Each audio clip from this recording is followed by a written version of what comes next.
Hi hello నమస్తే welcome back to mass kitchen. ఈరోజు వీడియోలో ఇన్స్టెంట్గా చేసుకునే 4 రకాల బ్రేక్ఫాస్ట్ రెసిపీస్ చాలా సింపుల్గా ప్రిపేర్ చేసుకోవచ్చు. వీటి కోసం ఎలాంటి పప్పులు నానబెట్టాల్సిన అవసరం లేదండి. మార్నింగ్ మనం 10 నిమిషాల్లో ప్రిపేర్ చేసుకోవచ్చు. ఇక ఆలస్యం చేయకుండా వీడియోలోకి వెళ్ళి ఎలా తయారు చేసుకోవాలో చూసేద్దాం. ముందుగా దీనికోసం లేతగా ఉన్న ఒక సొరకాయ తీసుకోవాలి. ఈ సొరకాయని శుభ్రంగా కడిగిన తర్వాత ఈ పైన చెక్కు మొత్తం తీసుకోవాలి. ఇలా చెక్కు తీసిన తర్వాత దీనిని ఇలా మధ్యలోకి కట్ చేసుకుని ఈ ముక్కకి మధ్యలో ఉన్న వైట్ పార్ట్ తీసుకోవాలి. కనవై సొరకాయని కూడా ఇదే విధంగా చిన్న ముక్కలుగా కట్ చేసుకుని పక్కన పెట్టుకోవాలి.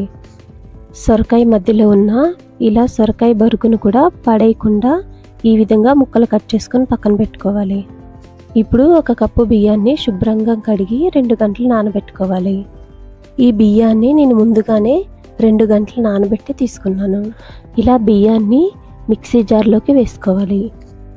1 కప్పు బియ్యానికి 2 కప్పులతో సొరకాయ ముక్కలు తీసుకోవాలి. వీటిని ఒక మిక్సీ జార్లోకి తీసుకొని తగినన్ని నీళ్లు వేసుకొని మెత్తగా రుబ్బుకోవాలి. ఇలా పిండి దోశల కన్సిస్టెన్సీ వచ్చే వరకు మిక్సీ వేసుకోవాలి. ఇలా మెత్తగా వేసుకున్న పిండిని ఒక గిన్నెలోకి వేసుకుందాం. ఈ పిండి మరీ దోశల పిండి అంత పలచగా కాకుండా ఈ కన్సిస్టెన్సీలో ఉంటే సరిపోతుంది. ఇలా కలుపుకున్న పిండిని ఒక పక్కన పెట్టుకుందాం. తర్వాత 1 ఉల్లిపాయ, 4 పచ్చిమిరపకాయలు, 1/2 ఇంచు అల్లం ముక్క, వీటిని బరకగా మిక్సీ వేసుకొని తీసుకోవాలి. ఇప్పుడు వీటిని ఈ పిండిలో వేసుకొని కలుపుకోవాలి. కారం కొంచెం ఎక్కువ కావాలనుకుంటే ఇంకొక 2 పచ్చిమిరపకాయలు వేసుకోండి. వీటిని ఇలా పిండిలో కలిసేట్టు కలుపుకోవాలి. ఈ పిండిలో 1/2 స్పూన్ జీలకర్ర, రుచికి తగినంత సాల్ట్ వేసుకొని బాగా కలుపుకోవాలి. ఇప్పుడు సన్నగా తరిగిన కొత్తిమీర కొంచెం వేసుకొని బాగా కలుపుకోవాలి. ఇలా రెడీ చేసి పిండిని ఒక పక్కన పెట్టుకుందాం. ఇప్పుడు స్టవ్ మీద దోశల ప్యాన్ పెట్టుకొని 2 స్పూన్ల ఆయిల్ వేసుకొని వేడి చేసుకోవాలి. ఆయిల్ వేడెక్కిన తర్వాత ఇలా 1 గరిటె పిండి వేసుకొని ఇలా దోశలాగా వేసుకోవాలి. ఉల్లిపాయ ముక్కలు, పచ్చిమిరపకాయల ముక్కలు వేసాం కాబట్టి మరీ పలుచగా రాదు. ఇలా కొంచెం మందంగా వేసుకుంటే సరిపోతుంది. ఇలా ఒక సైడ్ కాలిన తర్వాత రెండో సైడ్ కూడా తిప్పుకొని మీడియం ఫ్లేమ్లో కాల్చుకోవాలి. ఇలా రెండో వైపు కూడా కాలిన తర్వాత ఒక ప్లేట్లోకి తీసుకొని పక్కన పెట్టుకుందాం. ఇదే విధంగా మిగతా దోశలు కూడా వేసుకోవాలి. అంతేనండి, సొరకాయ బొరుగుతో చేసే దోశలు చాలా టేస్టీగా ఉంటాయి. వీటిని పల్లీ చట్నీ లేకపోతే టమాటా చట్నీతో కూడా తినచ్చు, చాలా బాగుంటాయి. దీంట్లో అల్లం, పచ్చిమిర్చి వేసాం కాబట్టి పిల్లలు ఉట్టివే తినేస్తారు. తప్పకుండా ఇలా ఒకసారి ట్రై చేసి చూడండి. ఇప్పుడు మనం ఇన్స్టెంట్గా చేసుకునే గుంత పొంగనాలు ఎలా చేసుకోవాలో చూద్దాం. ముందుగా మిక్సింగ్ బౌల్ తీసుకొని 1 కప్పు వరకు బొంబాయి రవ్వ తీసుకోండి. ఈ బొంబాయి రవ్వలో 1/2 కప్పు వరకు పెరుగు వేసుకోండి. రవ్వ, పెరుగు బాగా కలిసేటట్టు కలుపుకోవాలి. మరీ గట్టిగా ఉంటే కొంచెం వాటర్ వేసుకొని కలుపుకోవచ్చు. మొత్తం ఇలా కలిసిన తర్వాత సన్నగా కట్ చేసిన పచ్చిమిర్చి ముక్కలు, 1/2 కప్పు వరకు సన్నగా కట్ చేసిన ఉల్లిపాయ ముక్కలు, 1/4 కప్పు వరకు సన్నగా కట్ చేసిన టమాటా ముక్కలు, కొంచెం క్యారెట్ తురుము, అలాగే క్యాప్సికమ్ ముక్కలు 1/4 కప్పు, సన్నగా కట్ చేసుకున్న కొత్తిమీర కూడా వేసుకొని మొత్తం బాగా కలిసేటట్టు కలుపుకోవాలి. ఈ పిండి మరీ గట్టిగా ఉంటే కొంచెం వాటర్ కానీ పెరుగు కానీ వేసుకొని కలుపుకోవచ్చండి. ఇలా కలిపిన పిండిని మూత పెట్టి ఒక 5 నిమిషాలు పక్కన పెట్టుకోవాలి. తర్వాత పిండి కొంచెం గట్టిపడింది, కొంచెం వాటర్ వేసుకొని కలుపుకోవాలి. తర్వాత చిటికెడు వంట సోడా, రుచికి తగినంత సాల్ట్ వేసుకొని బాగా కలుపుకోవాలి. ఈ పిండి గుంత పొంగనాలకి వేసుకోవడానికి కరెక్ట్గా వచ్చే వరకు ఇలా కలుపుకోవాలి. ఈ పిండికి తాలింపు వేసుకోవడానికి స్టవ్ మీద ఒక ప్యాన్ పెట్టి 1 స్పూన్ ఆయిల్ వేసుకోండి. తర్వాత జీలకర్ర, ఆవాలు, కొంచెం కరివేపాకు వేసుకొని వేగిన తర్వాత ఈ పిండిలో వేసుకొని బాగా కలిసేటట్టు కలుపుకోవాలి. అంతేనండి, పిండి రెడీ అయిపోయింది. ఇప్పుడు గుంత పొంగనాలు వేసుకోవడానికి స్టవ్ మీద గుంత పొంగనాలు ప్యాన్ పెట్టుకొని ఇలా ఒక్కొక్క చుక్క ఆయిల్ వేసుకొని తర్వాత కొంచెం కొంచెం పిండి వేసుకోవాలి. ఇలా గుంత పొంగనాలన్నీ వేసిన తర్వాత ఒక మూతతో ఇలా క్లోజ్ చేసుకోవాలి. స్టవ్ని లో టు మీడియం ఫ్లేమ్లో ఉంచుకొని ఇలా ఒక 5 నిమిషాలు ఉంచేయాలి. 2 సైడ్లు కూడా ఇదే విధంగా తిప్పుకుంటూ కాల్చుకోవాలి. ఇలా మంచి కలర్ వచ్చి క్రిస్పీగా అయ్యే వరకు ఇలా కాల్చుకోవాలి. 2 సైడ్ కూడా ఇలా తిప్పిన తర్వాత కొంచెం ఆయిల్ వేసుకోండి. మంచి కలర్ వచ్చి క్రిస్పీగా ఉంటాయి. చూసారు కదా, టేస్టీగా సింపుల్గా అయిపోయే గుంత పొంగనాలు రెడీ అయిపోయినాయి. మీరు కూడా తప్పకుండా ఇలా ట్రై చేయండి.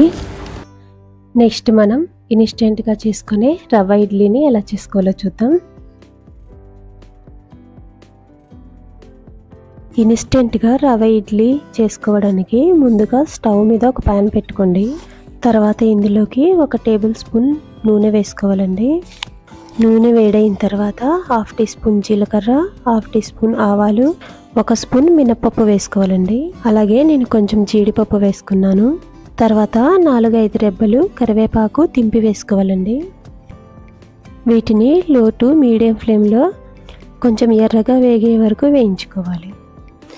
ఇలా 2 నిమిషాలు ఫ్రై చేసుకున్న తర్వాత ఫ్లేమ్ని సిమ్లోనే ఉంచుకొని 1 కప్పు వరకు బొంబాయి రవ్వ వేసుకోండి. ఇలా రవ్వ వేసుకున్న తర్వాత లో ఫ్లేమ్లోనే 3 నుంచి 4 నిమిషాల వరకు రవ్వను వేయించుకోవాలి. ఇలా రవ్వ వేగుతున్నప్పుడు మనకి మంచి స్మెల్ వస్తుంది కదండి, అలా వచ్చే వరకు రవ్వను వేయించుకోవాలి. ఇలా వేయించుకున్న తర్వాత స్టవ్ ఆఫ్ చేసి రవ్వను చల్లారనివ్వాలి. స్టవ్ ఆఫ్ చేసిన తర్వాత రవ్వని ఒక గిన్నెలోకి వేసుకోవాలండి. రవ్వని గిన్నెలో వేసుకున్న తర్వాత రవ్వ కొంచెం చల్లారే వరకు పక్కన పెట్టుకోవాలి. ఇలా రవ్వ చల్లారిన తర్వాత ఏ కప్పుతో అయితే రవ్వ తీసుకున్నామో అదే కప్పుతో 1/2 కప్పు వరకు పెరుగు తీసుకోవాలి. ఇలా పెరుగు వేసుకున్న తర్వాత పెరుగు రవ్వలో చక్కగా కలిసేటట్టు కలుపుకోవాలి. ఇలా రవ్వలో పెరుగు మొత్తం కలిపిన తర్వాత పెరుగు తీసుకున్న కప్పుతోనే 1 కప్పు వరకు నీళ్ళు తీసుకోవాలండి. ఇలా రవ్వలోకి మొత్తం నీళ్ళు ఒకేసారి పోసుకోకుండా కొంచెం కొంచెం పోసుకొని కలుపుకోవాలండి. ఇలా 1 కప్పు నీళ్ళను 2-3 సార్లు కొంచెం కొంచెంగా పోసుకుంటూ రవ్వని బాగా కలుపుకోవాలి. రవ్వని మొత్తం ఇలా ఉండలు లేకుండా చక్కగా కలుపుకోవాలి. ఇలా కలుపుకున్న తర్వాత 10 నుంచి 15 నిమిషాల వరకు పక్కన పెట్టుకోవాలి. ఇలా 10-15 నిమిషాల తర్వాత రవ్వ నీళ్ళను పీల్చుకొని కొంచెం గట్టిపడింది. తర్వాత కొంచెం నీళ్లు పోసుకొని ఇంకొకసారి బాగా కలుపుకోవాలి.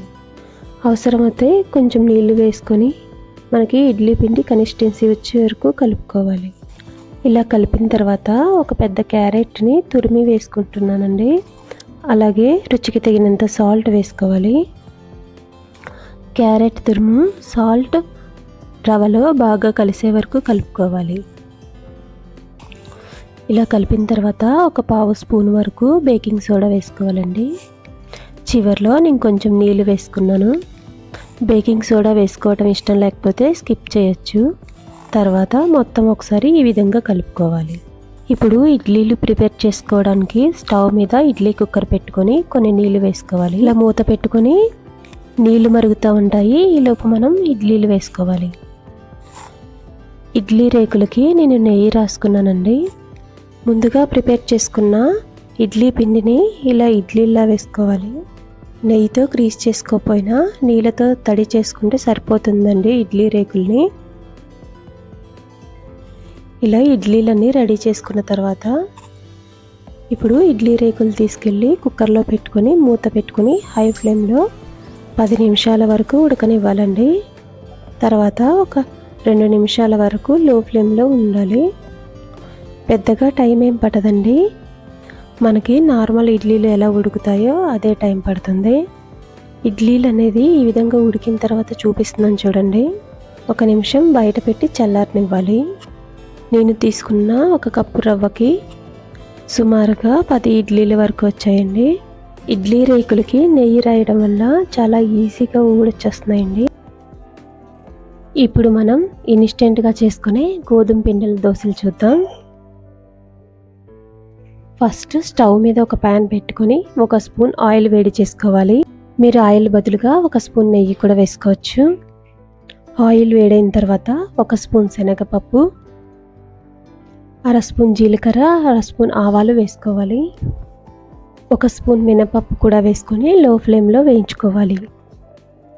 1/2 నిమిషం పాటు పప్పులను వేయించిన తర్వాత సన్నగా కట్ చేసుకున్న అల్లం ముక్కలు, పచ్చిమిర్చి వేసుకోవాలి. మరో 1/2 నిమిషం పాటు వీటిని వేయించుకోవాలి. పచ్చిమిరపకాయలు ఎక్కువ వేయాల్సిన అవసరం లేదండి. 2 మిరపకాయలని కట్ చేసి వేసుకుంటే సరిపోతుంది. ఇలా లైట్గా వేయించిన తర్వాత ఒక మీడియం సైజు ఉల్లిపాయల్ని ముక్కల్ని సన్నగా కట్ చేసుకొని వేసుకోవాలి. ఇలా ఉల్లిపాయ ముక్కలు వేయించేటప్పుడు సన్నగా కట్ చేసుకున్న కరివేపాకు, కొంచెం కొత్తిమీర కూడా వేసుకోవాలి. 1 నిమిషం తర్వాత ఒక చిన్న టమాటాను ఇలా సన్నగా కట్ చేసుకొని వేసుకోవాలి. ఈ టమాటా ముక్కలు కొంచెం మెత్తబడే వరకు మీడియం ఫ్లేమ్లో వేయించుకోవాలి. ఇవన్నీ వేగడానికి మనకి ఎక్కువ టైం పట్టదండి. 2 నుంచి 3 నిమిషాలు వేయించుకుంటే సరిపోతుంది. ఇలా వేయించుకున్న వీటిని పక్కన పెట్టేసి చల్లారనివ్వాలి.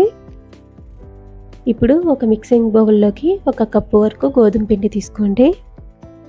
ఇందులోకి తగినంత సాల్ట్ వేసుకొని మనం వేయించి పెట్టుకున్న ఉల్లిపాయ, టమాటా మిశ్రమాన్ని వేసుకోండి. ఇలా వేసిన తర్వాత తగినన్ని వాటర్ వేసుకొని బాగా కలుపుకోవాలి. పిండి ఉండలు కట్టకుండా కొంచెం కొంచెం వాటర్ వేసుకుంటూ కలుపుకోవాలి. ఇలా దోసల పిండి కన్నా కొంచెం చిక్కగా ఉంటే సరిపోతుంది. ఇలా రెడీ చేసుకున్న పిండిని ఒక పక్కన పెట్టేసుకుందాం. ఇప్పుడు స్టవ్ మీద ఒక ప్యాన్ పెట్టుకొని వేడి చేసుకోండి.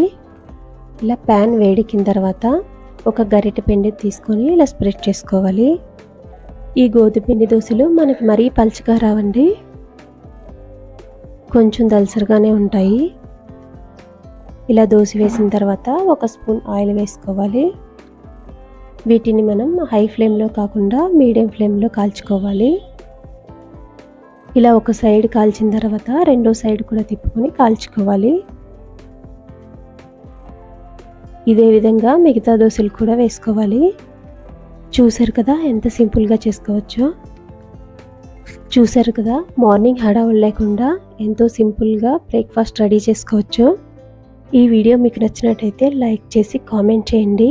మరిన్ని ఇలాంటి వీడియోల కోసం ఉమాస్ కిచెన్ ఛానల్ని సబ్స్క్రైబ్ చేసుకోండి. Thank you.